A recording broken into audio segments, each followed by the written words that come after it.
معالي الوزير، حضرنا جزء من زيارة لقاتك اليوم إلى ولاية تبسة. سنة مائية بالمعطيات التي نعرف، ولاية مناخيا بالمعطيات التي نعرف كذلك، ومن ثم يطرح الإشكال تاع تزويد الساكنة بالماء الشروب.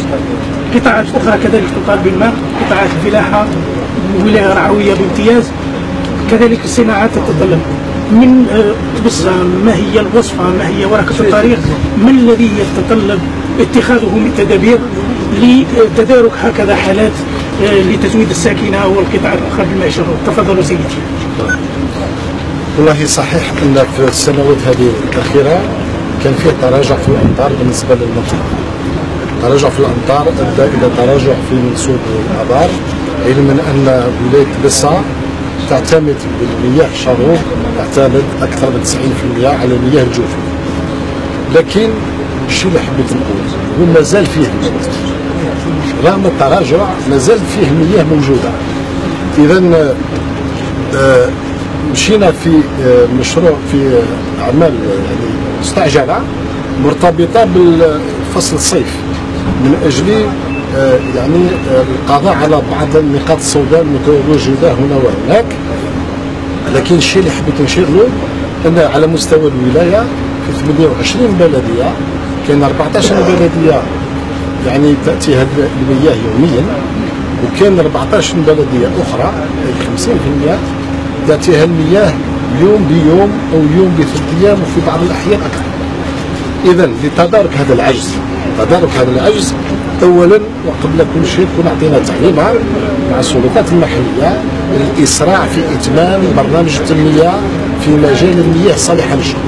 برنامج يعني راصدت الدولة يعني ميزانية كبيرة أكثر من 640 مليار سنتيم، والمشاريع هذه لابد أن تكمل في أجالها، لأنها هذه المشاريع هي بطبيعتها ومن شأنها أن تحسن التزويد بالمياه الصالحة للشرب. إذا هذا هو المحور الأول. المحور الثاني مشينا في أعمال في كذلك مشاريع أخرى فيما يخص البلديات اللي تسجل عجز ذاتي، يعني على مستوى البلدية ما فيهش مورد. هذه خذينا قرار وانطلقنا في برنامج باش ننقل المياه من البلدية يعني اللي ما فيهاش عجز نحو البلدية اللي تسجل عجز. نعطيك مثال، اليوم شرعنا في انطلاق مشروع تزويد تحويل المياه أو تعزيز تحويل المياه من سد الصفصاف إلى بئر العتر. كذلك فيها مشروع نقل المياه من بكرية من حقل بكرية نحو الكويف، وفيه في الأفق كذلك دراسة باش نحول المياه من قريقر نحو الشريعة وبئر مقدم، لأن هاتين البلديتين تسجل عجز يعني ملحوظ في المورد المائي. كذلك فيه في الأفق مشاريع طموحة جدا، بحيث سنربط كل البلدية الشمال بسد منجد بلاك اللي راه يعني انتهى وبدا يعني يحجز المياه.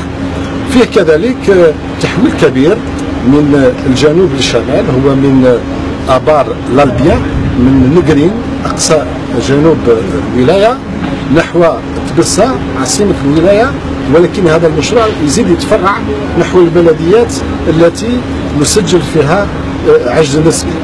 كذلك الشيء اللي راح نسعى له ان من خلال هذا التحويل الكبير ان كل البلديات المتواجده في الرواق، وكذلك باش نجاوب على السؤال تاعك، هذا كذلك المشروع راح يعطي نفس جديد بالنسبه للتنميه الفلاحيه، بالنسبه للنشاط الفلاحي والرعوي الذي تعرفوا هذه المنطقه. وبكلها بكل هذه البرامج بكل هذه العمليات. كذلك في الزياره هذا اعطينا تعليمات وبحث كان فيه يعني اكدنا بزاف على ضروره يعني منع يعني منع الربط العشوائي. هذا غير مقبول، هذا غير مقبول. الربط العشوائي في القنوات الرئيسيه، فلهذا احنا عندنا بديل ان نوفر المياه للناس هذو، ولكن بالقانون في اطار منظم، ماهوش بطريقه عشوائيه.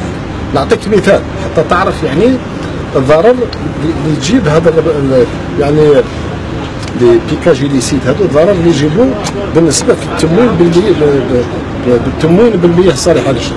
مثلا نقل المياه من باب الابيض نحو تبسع سمك الولايه، احنا ننقل 120 لتر في الثانيه توصل 50 لتر في الثانيه. تصور. وفيه مناطق اخرى في الولايه كذلك فيه نفس الظاهره. لهذا فيه عمل مع السلطات المحليه باش يعني هذه هي الوضعيه يعني لابد ان تزول ويحل محلها مقاربه اخرى نظاميه في اطار القانون، وكل الجزائريين عندهم حق في المياه. ما كان حتى مشكل.